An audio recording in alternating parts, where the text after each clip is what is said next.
I feel still very shamed about it because I was raised in the 50s and, it's ingrained in me. And I was 17.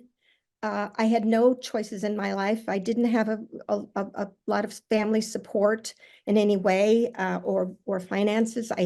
I'd graduated from high school, but had no one ever said, go, how about college? How about, nothing. I didn't know what was going to be.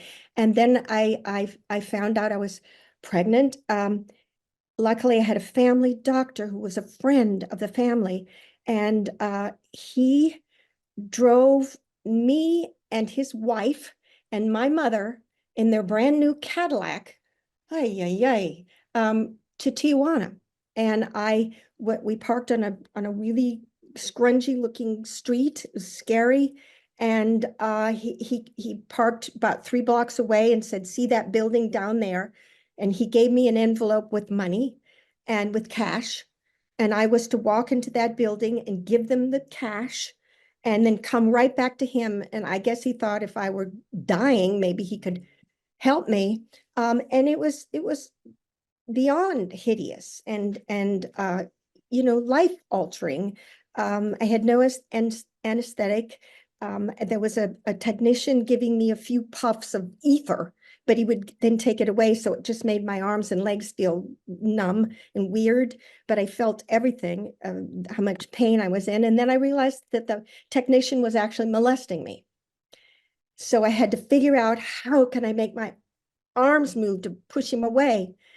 And, so it was just, this absolute pit of shame. And I then when it was finished, they said, go, go, go, go, go, like the building was on fire.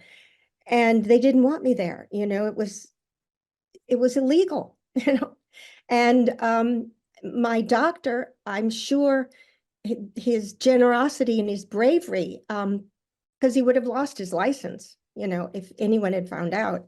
And more probably, because I was too naive to know anything. I had never been out of the state. I'd never been on an airplane.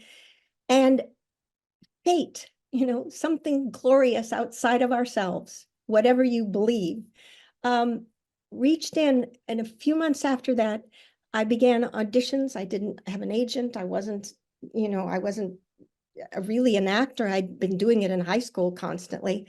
And I began auditioning. And by the end of that year, I was Gidget. I was the quintessential all-American girl next door. And the thing that I wrote about in the book, in reality, I was the quintessential all-American girl next door, because so many young women, my generation of women, were going through this. And these are the things that women are going through now. When they're, trying to get to another state, they don't have the money, they don't have the means, and they don't know where they're going. And